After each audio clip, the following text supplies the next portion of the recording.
Well, welcome to our Red Feather Mind, Body, Spirit interview event. I'm Christopher McClure, and today we have a very special guest returning for the third time. It's Monica Bodirsky. Monica is most recently the creator of Between the Worlds, really a fascinating deck. It's Shadowcasting with Bone and Curio Oracle cards. We want to catch up today and learn more about this very interesting deck and how to use it. But first, a little background on Monica. Monica Bodirsky is a professional artist, author, advisor, chartered herbalist, and first-generation settler of Northern, Eastern, and Southern European heritage. As a divination specialist and a follower of the Shadow Path, her work promotes personal growth, empowerment, and transformative ways of working with unacknowledged spiritual and creative energies. A sought-after speaker at many local and international conferences, she also taught at the Sheridan College and OCAD University in Toronto. When not writing or creating tools for spiritual and creative guidance, she works with magical herbs and mentors a local coven. She's also founder and programmer of Witchfest North Arts and Culture Festival and is a co-founder of the IMMA International Museum of Mystic Arts Online. So great to have you back, Monica. Great to see you again. Hope your day is going well. It's going okay here. So excited. Well, thank you very much. It's nice to be back, and so far things are going really well here in tiny Studioville. I'm having a great day. I hope you are too. Is that the extent of your realm, tiny Studioville? Is that what you call it? Tiny Studioville. Studioville, right? Exactly. Yeah, you can catch a bus if you ever want to visit. There is a stop right outside the door. Okay. You have a sign. You have a sign. So yep.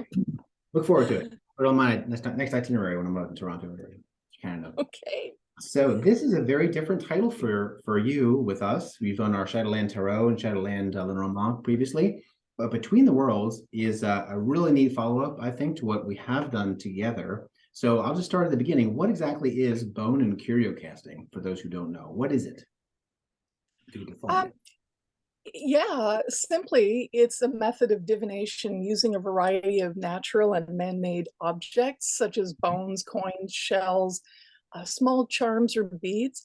I have about 30 to 50 items in the set I use regularly, but of course, you know, I collect so much. There are literally hundreds of little pieces I use symbolically. So each item is a symbolic representation of things that generally concern us most: finances, career, relationships, and health. So I will take a handful of these items, or if I have quite a few, I have a little bowl, and I shake them around a little. And from a height of about 10 to 12 inches, we'll drop them onto a casting cloth or a reading cloth. And you interpret those symbols by proximity. You see where they land, how they are interconnected, if they've landed on top of one another, or the distance. And then each marker of health or a career or relationships gives you, well, you interpret that and you find the meaning within that. The context of each item together gives you full sentences. I suppose it's similar to Lenormand in that way, but with objects. And I think it's a contemporary form of very ancient castings.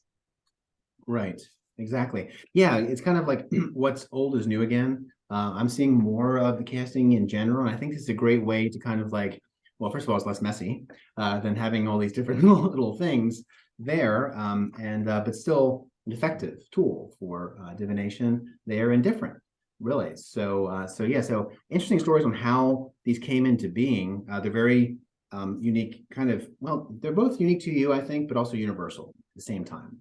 And so how did these cards come to you? It's 46 cards, right? 46, yeah. So, but you said there are more than that more items, of course, that you have and use. But how did these 46 kind of like come into being? How did they kind of come to you in general? Yeah, that's interesting. I'll try to keep that one concise. Right. I think because, well, I really enjoy history and totally a divination buff. I like to think that I know a little bit from all the research and papers I've looked at. And I'm really fascinated by the commonality of certain systems and how people used casting and divination for interpretations of what to do, whether they're reaching out to deity or ancestors, or, in some cases not knowing, but, using them to see things. And Mhm. I started throwing little stones on the ground specifically for this reason, with no prompting, strange child I was. When I was about 5 or 6, Mhm. I picked up tiny stones Mhm. that were white, gray, black, and sometimes different colors depending on what I was asking. And I Mhm. would throw them to see if the answers were yes or no. And I started just to collect things and, believe it or not, just throw them on the ground. It wasn't until much later, when I started researching, that I realized that it's a thing and it could be part of epigenetics. Who knows? Mhm. Um, it could be hardwired into us, that seeking. And so I thought, using my casting set for many, many decades actually, and traveling with them can be a little bit of a barrier. It's not that I travel a lot, but when I have, I think I'm very conscious, given recent histories, about carrying things that have loose nails and Right. coins and other items that would alert customs to things. Right. And I thought, well, and it's loose bits and pieces, and you can't really replicate that. I have sold bits and pieces to people for kits and given quite a few away, but there's no consistency there either. So I thought if I could translate them into my favorite medium, which definitely is cartomancy, Mhm. they would be not only consistent and accessible, but I just thought people might enjoy this form. I probably not the only person who likes cards, and so I thought it would be a great thing to try. And I had so much fun making them and writing these little bits of flash fiction accompanying. Yeah. It was just a wonderful process. That's great. Yeah, you're talking about your little nails and things like that. There's an incident, I guess in an airport you mentioned in the book about you had this baggie of all these different little things there. You wrote a note to the customs or whatever, or the TSA. Oh, It's like, please do not. What was it? I'm an artist. don't don't tackle me. did. I'm an artist. And it was so unfortunate that the timing, and certainly not making light of this, because we traveled to Boston, we traveled to Massachusetts a fair bit, and it wasn't that long after this horrific incident with the bomb. And I genuinely thought, my goodness, if I'm picking up all these old nails, because sometimes I'll buy a whole baggie of them, and gift a lot of them away, and all these other things. I'm thinking, oh my gosh, my suitcase is not going to look like the standard fridge magnet tourist items.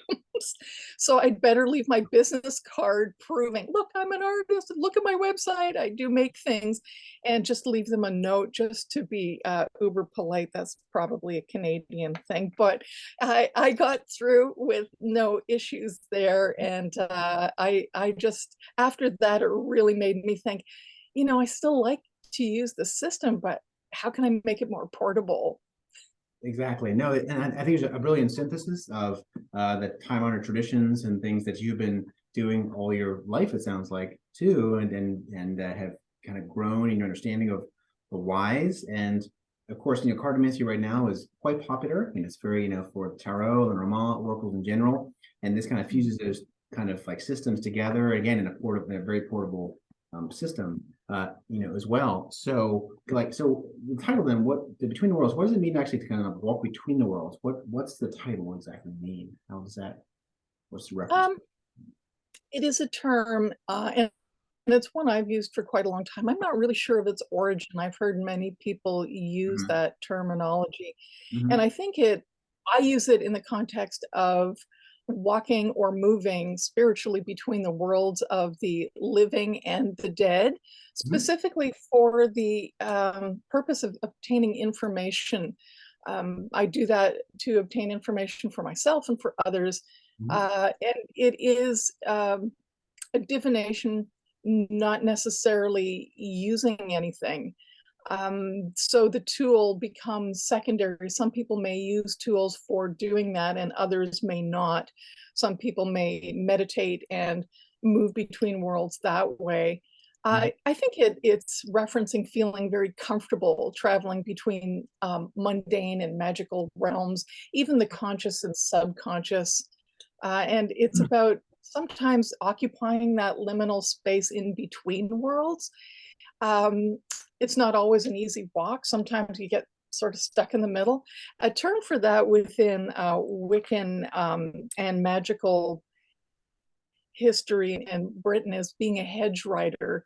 And being a hedge rider meant, because hedges were used as divisions between people's property, it meant that you were sort of not in one space or another. It's that kind of no man's land in between. Okay, that's quite interesting, and that kind of goes into what you are really something you're really all about, which is shadow work and the shadow land, coming out of that there. What exactly is then the shadow work? How does that kind of all relate kind of together there? Yeah, shadow work.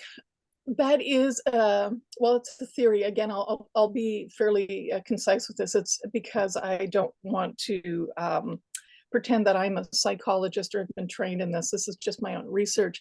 It's a theory created by Swiss psychologist Carl Jung. And again, putting it in a very simple way, it's discovering the hidden parts of ourselves that we choose to ignore. Sometimes we're not aware they're there, or we're embarrassed to acknowledge those parts of ourselves. They're generally, I think, behaviors that have been viewed as socially unacceptable and can include anything we feel is unflattering or unfamiliar, just a way we don't want to see ourselves. And it's thought to reflect our base instincts frequently. So we might project the shadow onto others subconsciously. Like, for instance, I might see someone else as particularly greedy, and I'll point it out everywhere I look when I haven't confronted my own shadow of greed. That is what is referred to as projection. And Jung's theory, of course, is that we all have a shadow self. No one's immune to this. It's part of the human condition. And you can work with your shadow when using cards by asking specific questions. I have created shadow spreads. And when we work with our shadows, we become self-aware and accept aspects of ourselves. We can improve our lives and relationships. I think we can become whole and integrated. Personally, shadow work has helped me feel very centered, more creative, more compassionate, and accepting of my flaws and those of others. It's an ongoing process, but I feel it's very liberating. No, it definitely would be. And so within that, thanks for the explanation of that. And I think it's a very important theory for sure. And so this is kind of like the shadow casting then is using this kind of system then to understand that part of yourself a little bit better, right? Exactly, exactly. Exactly. And so that's what's so new and unique about this. And these are it's a psychological concepts and so forth that have been around for a while. But we're discovering different ways to access them, and you're providing some of those yourself in very unique ways. And this is actually different for you, even in the artistic style, though, because as you say, you're kind of known for like quirky ink drawings and like that. But these are, more realistic. Or how would you describe the images? I mean, they're very compelling. I think they're really quite. Yeah, I'm looking at them for my own reference here to Oh, describe.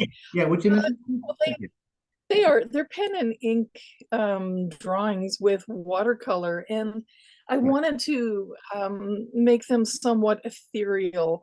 And Yeah. I hesitated, even though it's still my style to use pen and ink and watercolor, I hesitated to make them humorous. Just because of the subject matter, it just didn't seem that it was that conducive to it. So each image has a shadow, and yet it's kind of floating in space. And there are energy lines around them. And that's what those colors are. So there's red and orange, and that is meant as an energy or an aura that the objects are um, emanating. And I think as an animist in my spiritual practice, Mhm. objects are very alive. Some people think it's very peculiar to think objects may have some form of autonomy and some kind of their own life. I Mhm. suppose that could be seen as unusual, but I feel that they are definitely offering some kind of energy. No, they are. Thank you for that. And yeah, something about these just really draws you in, and they each have a kind of a story to them here. It was a process. How long did, as far as just the objects themselves, how long did they come together for you? You said it was a 5-year project here. Now, was that just finding the objects, or how long have the objects been part of your system, and how long have you been working with them in general? Or has that been like a you started the first one was like your Raven or whatever. Maybe that might have been, I don't know, 20 years ago. Like how long have they been in process coming to you? Yeah, it's really difficult to pick a very particular point in time when you've been collecting for so long. Right. But I think this particular deck, I could probably say about 5 years because I started and stopped Mm-hmm. several times wondering whether it would be an appropriate medium for objects, for 3D objects. I used to make a lot of shadow boxes. Everything in my world is shadowy, as you can tell. And so I had a lot of these objects left over from that. And I thought, wow, wouldn't this be fun to use this divination system? So I think it was just a slow approach. And I wanted to make sure I was doing it justice. Sometimes when you've been using a system your whole life, you really slow down and leave it for a bit so that you can gain objectivity and make sure you're proceeding in the way that you're comfortable with, because it can be daunting to know, cards can be ephemeral. I mean, they could disappear tomorrow, right? It's not like these are going to be around in 1,000 years from now, but still having them in print and having others look at it, I just really wanted to be very, very extraordinarily careful because the system has never been done as far as I know. There are so many tarot decks, sometimes it gives you a little cushion, like you can think, okay, I can just sneak in between these other decks. Mm-hmm. But with a very unique system, it certainly took a while. So I would say you were correct in about a 5 year, saying 5 years. That's about the amount of time. Once I chose to get right into it and picked the pieces that I thought were most representative of the hundreds of pieces I have, that was a whole nother thing that was tricky. Oh yeah, I think the whole process took about a year to complete. fascinating. So here's a question. So did you feel bad with ones you chose and didn't choose? With the connection See, that you're as an animist, it's like, oh, little whatever. I'm sorry you didn't make it into the deck. Maybe next one. I bet that happened. that's why I'm cuddling this little dice here. It's like, See? I'm so sorry. Right, You I'm didn't have, sorry. There's you nothing didn't make personal. it. There's nothing personal. Whatever. What is that? A piece of a die or what? Yeah. Yeah, exactly. And neither did this Now little you're giving brute. them their due. You're showing them on video so they feel better. Okay, that's very nice of you. Yes, I'm giving them a little airplay. The wishbone always makes it in. So, There you I think I didn't. I sat with them. I sat with them first. And um, art making for me is a very sacred act, as is writing, and I'm sure it is for many people. go. Hmm. But I really do take my time and ensure that when I'm painting, I'm in the right frame of mind because of animistic beliefs, and Hmm. that I am picking up the right energy from the items. And, to answer that question, you didn't want to be in the deck. It's okay. Okay, I was being serious there. I mean, so yeah, I am.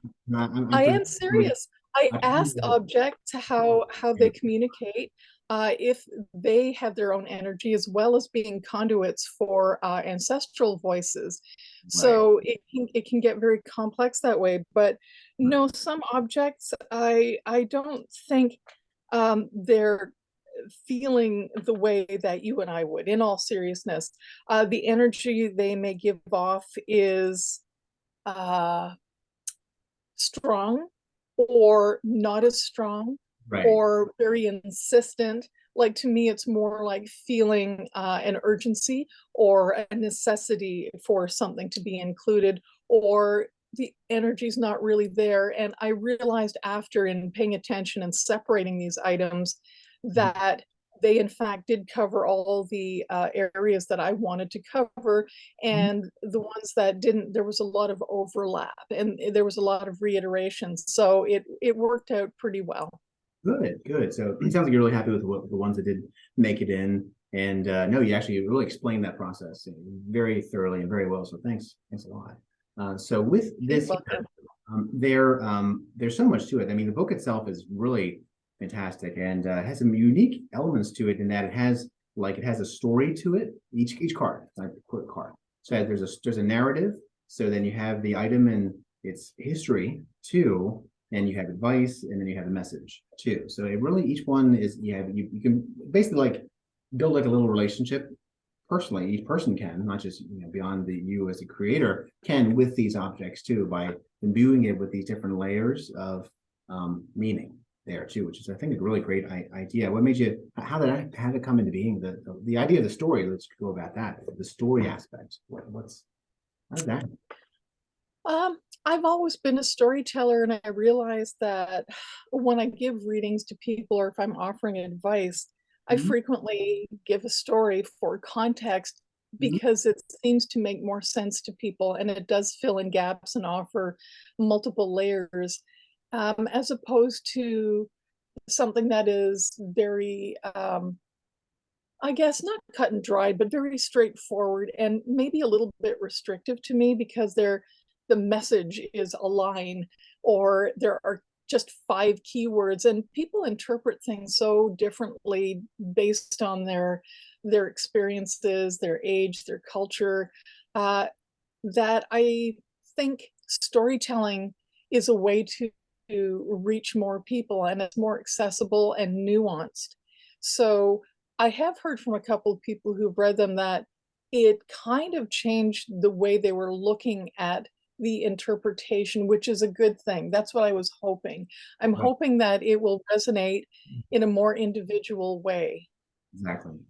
Exactly. No, and so that way someone could relate to the individual images and again make them their own and maybe build their own collections outside of it. There's so many options for this. I just opened up this wishbone here with the holidays coming up. The people may be able to get their own wishbone, or if they know that right there wishbones will abound here soon in a few weeks. So yeah, so there's some really great layers to the book itself. So, and you also had some really good spreads here. You had at least 6 or 10 spreads. I mean, so some really different kinds of things, including Grand Tableau within here too for all the cards. So that's quite interesting. And yes, various ways to use the deck. It also goes in. You also go into some different forms of divination itself too, like different roots of that, how it relates into tarot a little bit, your key your birth cards. I mean, there's so much just packed in this little book here too that one might not expect, but some really good information in there. So that said, how does this work with like other forms of divination? How would you use it with other forms of divination, would you say, like tarot? Well, certainly being a creative person, I think I enjoy flexibility with any system, and certainly don't mean disrespect to those who are purists within very specific forms. But I do love using tarot the way it is, but on occasion, I would suggest to people they pull a tarot card and maybe pull the Between the Worlds Oracle card and read them together. I think so many people read individual cards, it's not too much of a stretch to pull single cards from different decks. And the reason I encourage it is because the symbolism in tarot is very different than the symbolism you would get in Between the Worlds. So combining those again would give you a very different kind of a perspective or point of view, depending on your question, Mhm. than you would get from just using one or the other. So combinations of things. Also, you can, if you do have casting items of your own, you can always use my cards and you can cast stuff right on top of it. I've done that too, to see what lands on what and then combine those. Because sometimes I've taught casting classes and I've told people to choose items that have a great deal of significance to them. So then to me, it seemed more of a collaboration. If you're going to throw your stuff, please do, and look at the cards, and we'll be collaborating on some kind of meaning, and divination. Mhm. Yeah, no, exactly. I think it would meld well with any form of, with a variety of form of divination, I should say. And so, and the nice thing is it has, it's about the normal size. So as far as the size of the card is concerned, so there's a comfort level there already with the sizing. And so I think it could be a good bridge for people to use who are familiar with um, more traditional styles of divination or cartomancy, like tarot or like Lenormand, to be like a jumping off point into okay, cards first and their own casting things. So I think it's a good middle ground. It's between worlds a little bit. So that's it's I think it's a brilliant decision as far as putting it in this format too, to really make it easy to get into, and the images are so simple yet effective that I think that they really get to the heart of one's question and all of that too. So I think it's a really good combination of elements to make it an effective system for sure. So Oh, thank you. And I just want to add very quickly that you mentioned Lenormand. I have done a grand tableau with the Between the Worlds cards. ah, I've taken 10 of the cards out at random, and then I've done a grand tableau with them and read, because you also read in proximity, and it worked incredibly well for me. It was just another creative way of looking at it. I think people shouldn't be afraid to play around with divination. It is a serious thing for me, but often being lighthearted as well in the creative sense is not a disrespect. It is a form of enjoyment, and opens up so many possibilities for you. it really does. Yeah. So I think it's so thank you for creating this. And I'm sure there are many who are going to get a lot out of it as that kind of bridge between cartomancy and different kinds of casting as well. So and the overall, I'm super happy with how it came out too. I mean, everything blends together, the colors and the book itself, and a nice little package too. It's about what is that, like 4x5, so really nice and tidy there. So yes, what's next for you? What's happening next for Monica? What lies ahead? Well, I am currently working on a deck, a tarot deck. I decided, I enjoyed the Shadowland Tarot, 78 pieces of art. I really did enjoy that. I think it's a longer project, but I'm really having a great time with that. I'm really excited, and finishing up the writing for that. Mhm. And I'm working on fiction. It's a tarot mystery, so that's also great fun for me. Right. And I'm offering readings at the Art Gallery of Ontario on November 19th, if anyone happens to be in Toronto at that time. And I have a visioning retreat that I facilitate on Toronto Island coming up in February. And that's about as far as I can look for now. That's funny. I have a hard time looking at the next week, so yeah, next year, forget about it. So, so great. So if people want to contact you, follow you, are you on social media? Do you have a website? Yeah, absolutely. As long as you can spell Monica Bodirsky, which is not the easiest name to spell, you can find me at monicabodirsky.com, and products that I have in my shop and event listings. And also, if you want to follow me on Instagram, again, it's Monica Bodirsky. And I'm easy to get a hold of. I do answer my emails. So by all means, if you have any questions, or you just like to check it out to see what's coming up, please do. Okay, great. All right. Well, thanks for joining me again here for this interview for the third time. It won't be the last interview we do, I'm sure of it. So thanks to Monica and everyone who was able to tune in to this. As usual, it was really fun chatting. And Between Worlds, it's available now. It's available on metafeathermbs.com, where other mind, body, spirit items are sold. So I'll see y'all and have a beautiful day. Bye now. Thank you very much, Chris. Welcome. Thank you, Monica.